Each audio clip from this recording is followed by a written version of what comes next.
Hello बेटा।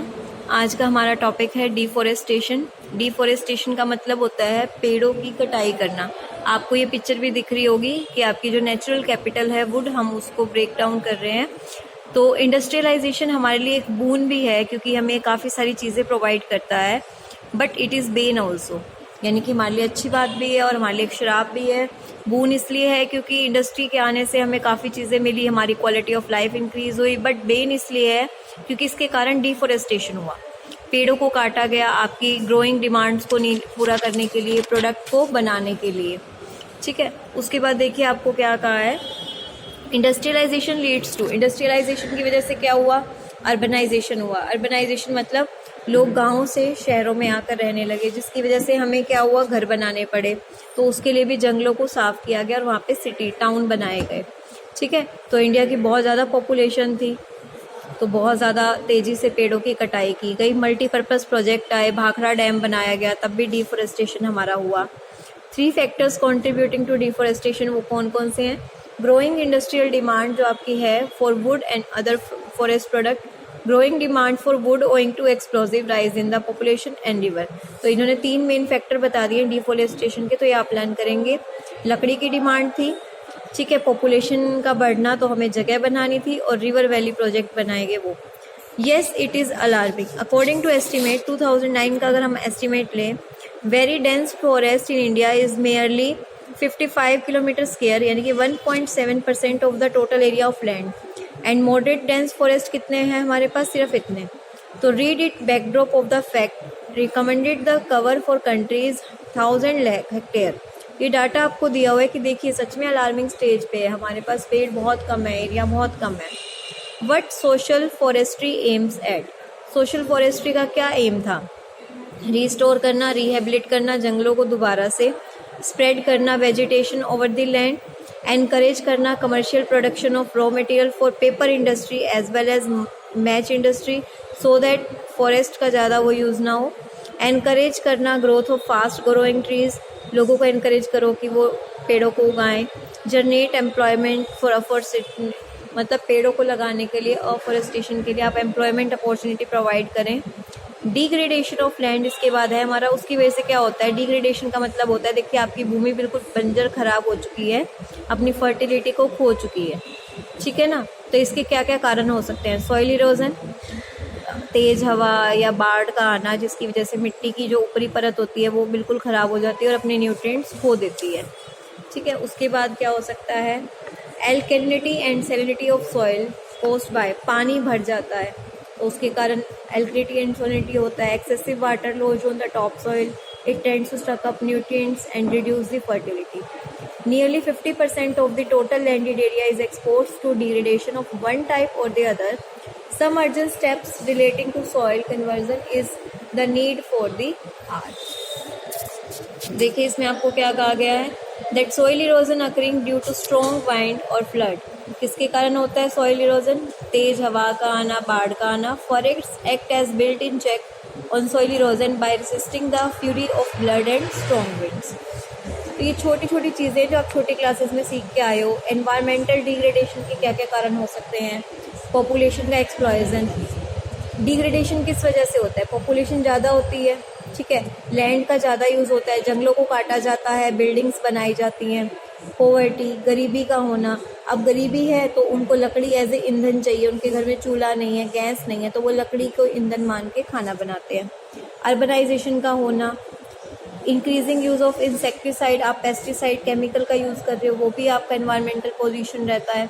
Rapid industrialisation, जिसके कारण air, water and noise pollution होता है। मतलब एनवायरनमेंट किस किस वजह से ख़राब होता है, हम उसके कारण पढ़ रहे हैं।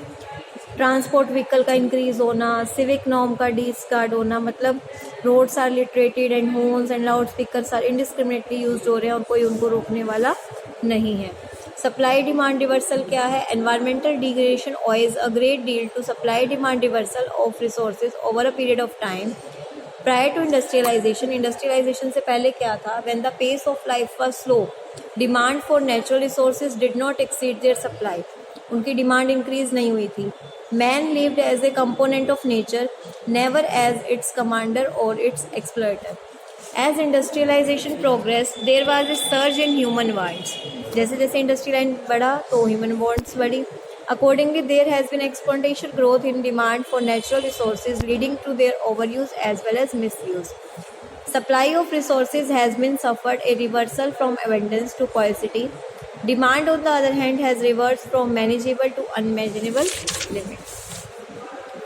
इसके बाद देखिए आपको क्या कह रखा है, ये आपने एसएस में पढ़ा भी हुआ है, ग्लोबल वार्मिंग. ठीक है, बहुत ज़्यादा ही टेम्परेचर जब आपका इंक्रीज हो जाता है, कार्बन डाइऑक्साइड की मात्रा बढ़ जाती है, ग्रीन हाउस गैस आपकी निकलती हैं. ठीक है, तो ये आपको स्टडी करना है खुद से. एंड ओजोन डिप्लेशन, एटमॉस्फेयर की जो ऊपरी परत है वो ख़त्म होती जाती है. तो ये दो टॉपिक आप छोटी क्लासेस में एसएस में करके भी आए हो और ये आपको खुद भी करना है. फिर है state of environment in India. India habitat है 17% ऑफ द पॉपुलेशन ऑक्यूपाई कर रही है, सिर्फ 2.5 of the world geographical area. This along with the fact that 21.8% of the country population हमारी बिलो पॉवर्टी लाइन है. नेचुरल एनवायरनमेंट गेटेड एक्सप्लॉसिवली, बहुत मात्रा में हम उसको नेचुरल रिसोर्सेज को हम एक्सप्लॉइट कर रहे हैं. Production and consumption waste are being generated beyond the absorption capacity. Air, water and sound pollution are picking up at the alarming limits. तो देखिए the dichotomy of environmental degradation in India. The environmental degradation in India points to a paradoxical situation. It is occurring and expanding owing to staggering poverty as well as rapid growth of the production activity. ये हमारे लिए थोड़ा सा hard fact है. Poverty क्या एक principal cause है environmental degradation का रूरल एरिया में. It is owing to poverty that जो पेड़ कट रहे हैं, ठीक है, मिलियंस ऑफ पोर को रहने की जगह चाहिए, प्रोडक्शन एक्टिविटी इंक्रीज हो रही है, इंडस्ट्रियल से निकला हुआ धुआं है, या आपकी जो ट्रैफिक बढ़ रहा है उसकी वजह से हो रहा है, ग्लोबल वार्मिंग हो रही है. तो ये सारी चीज़ें हैं. तो degradation of land in terms of soil erosion हमारे लिए एक सीरियस प्रॉब्लम है. According to one estimate, India is suffering soil erosion to the tune of 5 billion tons a year, implying a colossal loss of nitrogen, phosphorus, potassium, which are the essential ingredients. इन्हीं से हमारी soil की fertility बनती है. But ये चीज़ खत्म होती जा रही है, लैंड डिग्रेड हो रही है. तो लैंड डिग्रेड होने का क्या है कि हम वेजिटेशन को लॉस कर रहे हैं. ठीक है, डिफोरेस्टेशन हो रहा है, मल्टी क्रॉपिंग हम लेके आ रहे हैं, केमिकल फर्टिलाइजर यूज़ कर रहे हैं, लो वाटर टेबल है, सॉइल इरोजन अकरिंग हो रही है, बाढ़ वगैरह आ रही है. तो आप एनवायरनमेंट को कैसे सेव कर सकते हैं? आप सोशल अवेयरनेस फैला सकते हैं, आप पॉपुलेशन पे कंट्रोल कर सकते हैं, आप enforcement of environment conservation act लेके आ सकते हैं जो कि 1986 में पास हुआ था, जो क्वालिटी को चेक करता था. आप अफॉरेस्टेशन कंपेनियन खोल सकते हैं लोगों को मोटिवेट करने के लिए कि वो ज़्यादा से ज़्यादा पेड़ लगाएं. कंट्रोल कर सकते हैं आप इंडस्ट्रियलाइजेशन ऑफ एग्रीकल्चर पॉल्यूशन पे, वाटर मैनेजमेंट कर सकते हैं, सॉलिड वेस्ट को मैनेज कर सकते हैं और आप होल्डिंग को इम्प्रूव कर सकते हैं. तो ये बेसिक्स पॉइंट्स हैं जो आप कर सकते हैं. पॉल्यूशन बोर्ड 1974 में सेटअप हुआ था. ठीक है, स्पेसिफिक बेंचमार्क के साथ आया था, अवेयरनेस इससे हमारी फैलाई गई थी और जिसने ऑफर किया था हमारे को टेक्निकल असिस्टेंट. इसके बाद हमारा टॉपिक है सस्टेनेबल डेवलपमेंट. सस्टेनेबल डेवलपमेंट का मतलब होता है कि अपने रिसोर्सेज को इस तरह से यूटिलाइज करना कि आज की जनरेशन तो उससे बेनिफिट ले रही है, पर आने वाली जनरेशन के लिए भी हम उस चीज़ को सिक्योर करके रख सकें. ये ना हो कि आज के टाइम पे तो हमने सारे नेचुरल रिसोर्सेज यूज़ कर लिए, पर जब आने वाली जनरेशन के लिए वो चीज़ बचे ही ना. तो आगे की सोच के चलना है. तो ये एक प्रोसेस है जिसमें हम इकोनॉमिक डेवलपमेंट करते हैं, अपनी क्वालिटी ऑफ लाइफ को इम्प्रूव करते हैं, प्रेजेंट और फ्यूचर जनरेशन दोनों को सोच के, ताकि आने वाले टाइम में उनके लिए खतरा ना बन जाए. In the recent past, process of economic growth was used in complete disregard to the resource environment and environment. Diverse crops grown on land, काफ़ी सारी क्रॉप्स उगाई जाती थी जिसके कारण सॉइल की फर्टिलिटी हमारी ख़त्म होती थी. Excessive mining of iron, coal, silver ये सब एक्सट्रैक्ट किया जाता है जिसके कारण हमारा स्टॉक डिप्लीट खत्म होता जा रहा है. Smoke and other immediate transport ये पॉल्यूशन को बहुत ज़्यादा इफेक्ट कर रहे हैं. ठीक है, तो इन्होंने बोला कि कॉम्पिटिटिव प्रोसेस ग्रोथ थी जिसके कारण एनवायरमेंटल डिग्रेडेशन और पॉल्यूशन एक अलार्मिंग स्टेज पे पहुंच गया था. तो इस चीज़ को हमने एज ए चैलेंज लिया. तो सस्टेनेबल डेवलपमेंट का मतलब है कि अपनी प्रोसेस को इस तरह से लेना कि आज की नीड भी पूरी हो जाए और एक चैलेंज के रूप में लो कि आप फ्यूचर जनरेशन की नीड्स को भी पूरा करें, एक्सप्लॉइट ना करें, रेशनल यूज़ करें. तो फीचर्स क्या हैं सस्टेनेबल डेवलपमेंट से? Real per capita income increase होता है, नेचुरल रिसोर्सेज का आप यूज़ करते हैं रेशनल वे में, आप उसको एक्सप्लॉइट नहीं करते, फ्यूचर जनरेशन की नीड्स को भी ध्यान में रखते हुए आप चीज़ों को यूज़ करते हो ताकि वो भी आगे उस चीज़ को फुलफ़िल कर सकें। पॉल्यूशन पे चेक रखते हैं आप, ठीक है। तो सस्टेनेबल डेवलपमेंट से आपके पॉइंट क्या क्या निकले हैं, ये वही हेडिंग आपको बताई हुई है।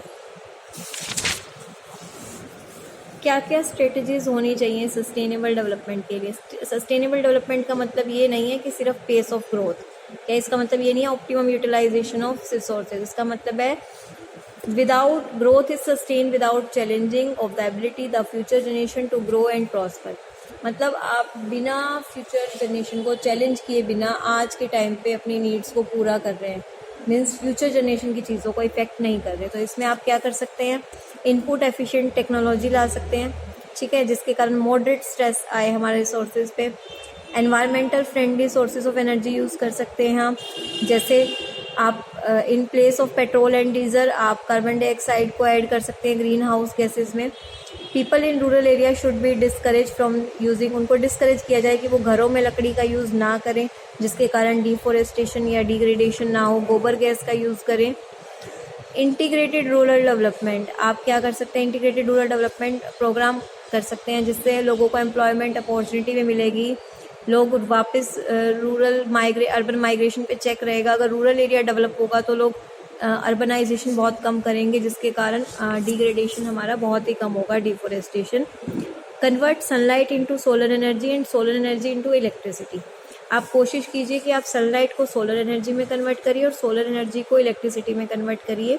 ये एक रिच सोर्स ऑफ एनर्जी है, ये एनवायरनमेंट फ्रेंडली भी है, और ये conversion of solar energy no longer a distance dream, अब हम इसको ईजिली अचीव कर सकते हैं, ठीक है ना। Solar energy is an effective answer not only to the problem, ये सिर्फ प्रॉब्लम का इफेक्टिव आंसर नहीं, ये एक सस्टेनेबल डेवलपमेंट का भी है। आप ऑर्गेनिक फार्मिंग में शिफ्ट कर सकते हैं, अच्छी क्वालिटी सॉइल की फर्टिलिटी को बनाए रखने के लिए। आप वेस्ट को मैनेज कर सकते हैं, उसको कहाँ यूटिलाइज करना है, कहाँ कंपोस्ट करना है, कहाँ रिसाइकल करना है। आप लॉ बना सकते हैं कि आपको अपने केमिकल किस तरह से डिस्पोज करने हैं ताकि पॉल्यूशन ना हो, आपकी जो रिवर्स हैं वो पॉल्यूटेड ना हो। फिर है अवेयरनेस प्रोग्राम आप ला सकते हैं, नेचुरल एसेट्स को कैसे यूज़ करना है, इक्विटी कैसे बनानी है, जैसे चिपको और एपिको आंदोलन आया था, इसमें लोग पेड़ों से चिपक गए थे ताकि ये दिखाना चाहते थे टू सेव द ट्री, कि हमें पेड़ों को नहीं काटना, ये चिपको आंदोलन आया था। पब्लिक मीन्स ऑफ ट्रांसपोर्ट का यूज़ करें, हम क्या करते हैं, कहीं भी जाना है अपना व्हीकल उठाया, हम अगर पब्लिक मीन्स ऑफ ट्रांसपोर्ट लेंगे तो पॉल्यूशन पे और आपका ट्रैफिक पे हर जगह से कंट्रोल होगा, ठीक है। तो ये देखिए पब्लिक मीन्स ऑफ ट्रांसपोर्ट आपके लिए दिखाया हुआ है कि एनवायरनमेंट पॉल्यूशन इससे कम होगा। तो ये चीज़ें हैं थोड़ी जो आपको पढ़नी है। आप इस चैप्टर को रीड कीजिए, आप 2 डेज़ लीजिए, क्योंकि ये चैप्टर बहुत बेसिक है तो मैं इसमें ज़्यादा टाइम आपको नहीं देती। आज और कल 2 दिन आप ले लीजिए। वेडनेसडे को आप इस कंप्लीट चैप्टर की मुझसे प्रॉब्लम लेंगे, जिसमें आपका ये अपेंडिक्स भी इंक्लूड होगा, जिसमें economic growth, economic development and sustainable development में आपको सब में डिफरेंस बताया हुआ है। तो इसके क्वेश्चन आंसर और इसकी चैप्टर रीडिंग सब कुछ मिला के आप वेडनेसडे को मेरे से इसकी प्रॉब्लम लेंगे, वेडनेसडे मॉर्निंग, यानी कि आज और कल मैं आपको 2 दिन दे रही हूँ। वेडनेसडे को आप मेरे से इसकी प्रॉब्लम लेंगे और वेडनेसडे को फिर हम अपना 13 चैप्टर की वीडियो स्टार्ट कर देंगे। ये हमारा लास्ट चैप्टर होगा, इसके बाद हमारा सिलेबस कंप्लीट हो जाएगा। Thank you.